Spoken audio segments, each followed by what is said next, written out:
आज हम पढ़ने वाले हैं हम कीमत कसर। बच्चों, आपको मालूम है हम कीमत कसर किसे कहते हैं? सबसे पहले मेरी एक बात समझने की कोशिश कीजिए। जब कभी शक्लें मुख्तलिफ हो, जब कभी कोई कसर की शक्लें मुख्तलिफ हो, लेकिन उसको मुख्तसर करने के बाद, उसको हल करने के बाद वो बराबर कीमत पर आकर रुक जाए, उसे कहते हैं हम कीमत कसर। अगर बात समझ में नहीं आई तो जावेद सर आपके लिए आसान मिसालें लेकर आए हैं, जो आप हमेशा के लिए समझ जाएंगे कि हम कीमत कसरे किसे कहते हैं। तो मिसाल नंबर 1 देखते हैं। देखिए, एक रोटी है, उसके हमने दो बराबर टुकड़े करे, तो उसको कैसा लिखा जाएगा? एक रोटी के दो हिस्से हुए हैं, यानी कि 1/2।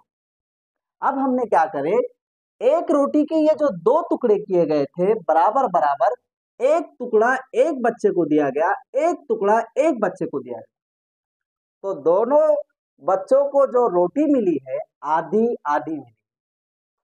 उसी के नीचे अगर हम देखेंगे तो यहां पर आप गौर कीजिए, रोटी वही है लेकिन हिस्से चार किए गए, यानी चार टुकड़े किए गए।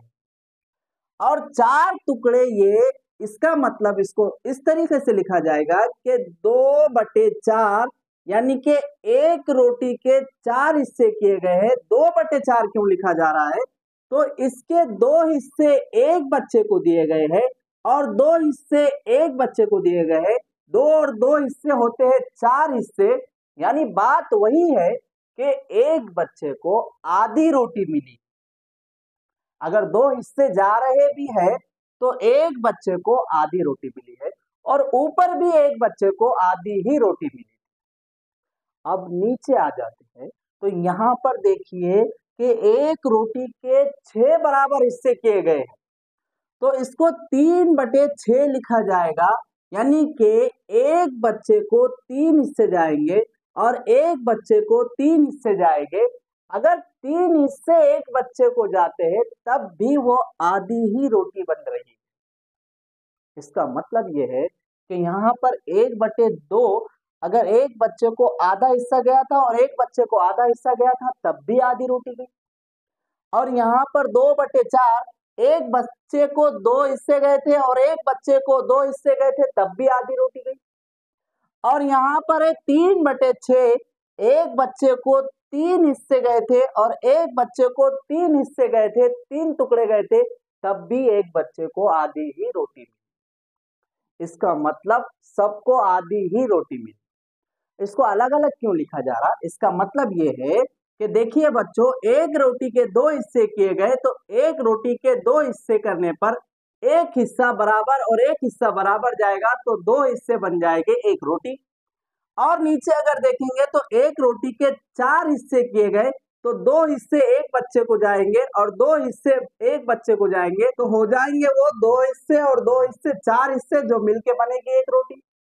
और यहाँ पर 3/6 इसलिए लिखा गया है क्योंकि एक बच्चे को तीन बराबर हिस्से जा रहे हैं और एक बच्चे को तीन बराबर हिस्से जा रहे हैं, इसलिए तीन हिस्से मिलकर जो बन रही है आधी रोटी बन रही है।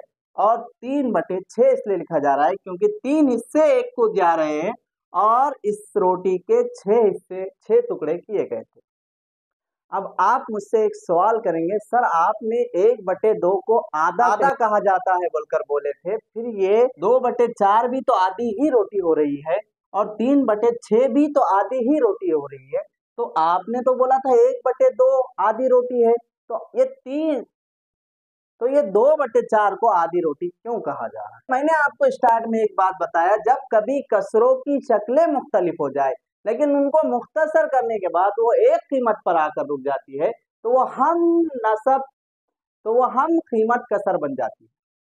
अब यहाँ पर देखिए 2/4 को अगर हम मुख्तसर करेंगे, 2 एकन 2, 2 दूनी 4, यानी कि 1/2। इसको अगर हम मुख्तसर करेंगे, हल करेंगे, 3 एकन 3, 3 दूनी 6, यानी कि 1/2। और 1/2 का जवाब आपको मालूम है 0.5, यानी कि 0.5 आता है। और ये 0.5 और ये 0.5, यानी ये तीनों की तीनों एक कीमत पर आकर रुक गए हैं, इसलिए ये हम कीमत कसर कहलाएंगे। आखिरी बात और सबसे अहम बात, हमने ये देखा है कि ये तीनों जो रोटियां थे, इनके जो तीनों हिस्से अलग अलग हिस्सों में किए गए, इनके तीनों टुकड़े जो अलग अलग हिस्सों में किए गए, लेकिन इनको जब डिवाइड किया गया, इनको जब तकसीम किया गया, तो जिनको तकसीम किया जा रहा था वो दो बच्चे ही थे। यहाँ पर भी दो बच्चों को तकसीम किया गया, यहाँ पर भी दो बच्चों को तकसीम किया गया, और यहाँ पर भी दो बच्चों को तकसीम किया गया।